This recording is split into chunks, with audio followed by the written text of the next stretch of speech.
اشياء اخرى مستفادة حتما.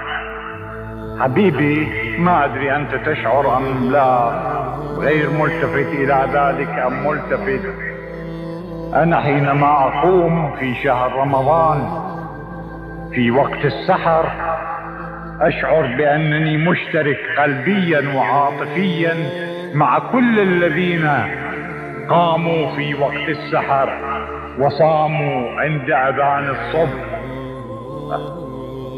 قاعد بيتي الباب مسدودة، لكنني مع ذلك مشترك قلبيا وعاطفيا مع كل اولئك الذين يصومون في بيوتهم ويتسحرون ويفطرون. اقول لا، الذي ليس عنده هذه العاطفة من الغافلين، لا شك انه من الغافلين. زين.